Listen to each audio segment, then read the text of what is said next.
Hey, thanks for being here. If you've been feeling a bit lost lately or maybe just overwhelmed, think of this as a quiet moment just for you and me. We're going to take a short journey together through the beautiful lessons of Surah Ad-Duhaa, a chapter from the Quran, and see if we can find a little bit of peace and a whole lot of hope, okay? Let's get into it. You know that feeling, right? When you're in a tough spot and it feels like it's just dragging on forever.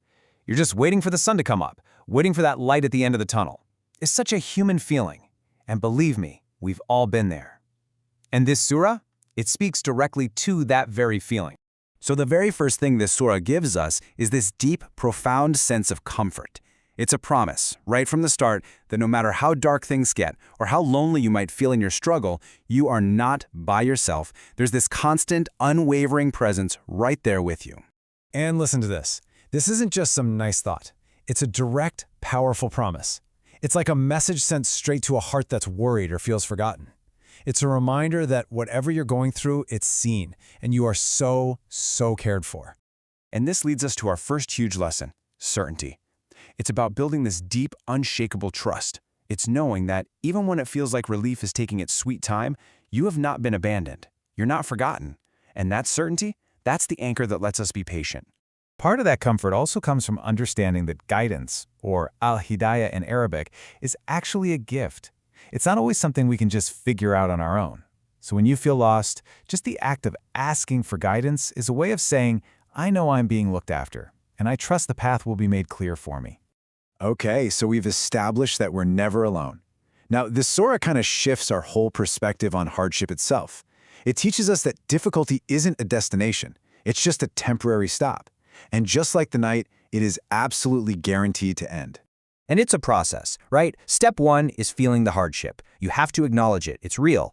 But step 2 is the crucial part, holding on to hope. Because that leads you to step 3, witnessing the relief. It's inevitable. The promise is that ease always follows difficulty.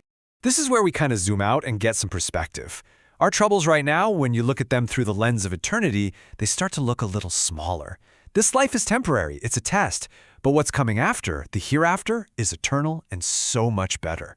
This doesn't mean our pain isn't real, it just gives us a really powerful reason to keep hoping. And the hope we're talking about isn't just for things to get okay. It's for something incredible. The promise of giving is, well, it's without limit. It's endless.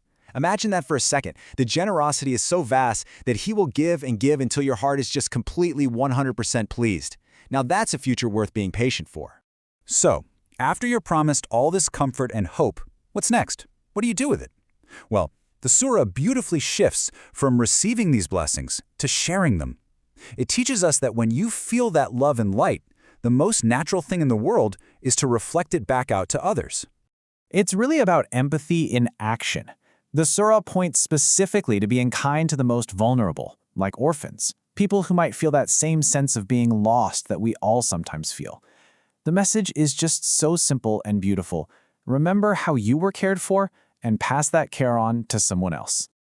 And look, this doesn't mean you have to make some grand gesture. It's usually the small, everyday things. It's taking the time to really, truly listen to a friend who's going through it. It's offering a warm smile to a stranger you pass on the street.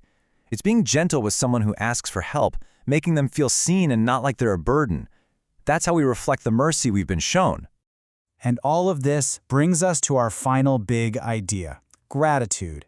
Honestly, this is the key to holding on to that peace and hope we've been talking about. Gratitude is the practice that keeps the light from this surah shining bright in our lives. So where does it even begin? Well, it starts inside, in the heart. It's that quiet, sincere feeling of thankfulness. It's just taking a moment to notice all the blessings, big and small, and just feeling genuinely appreciative. That internal feeling, that's the foundation for everything else. And from the heart, it naturally moves to the tongue. This means actually talking about the good things in your life, not in a bragging way, but in a way that acknowledges where it comes from.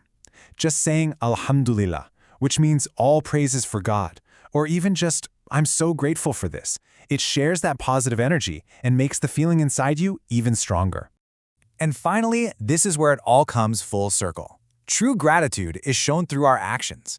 It means using the blessings you've been given, your time, your health, your money, your skills, to do good in the world and to help other people. This completes that beautiful cycle of receiving and then giving back. So as we wrap up our little journey together, here are the main things to carry with you. First, trust that you are never, ever forgotten. Second, be patient, because the night doesn't last forever. Dawn is coming. Third, be the mercy for others that you hope to receive. And last, live with a grateful heart.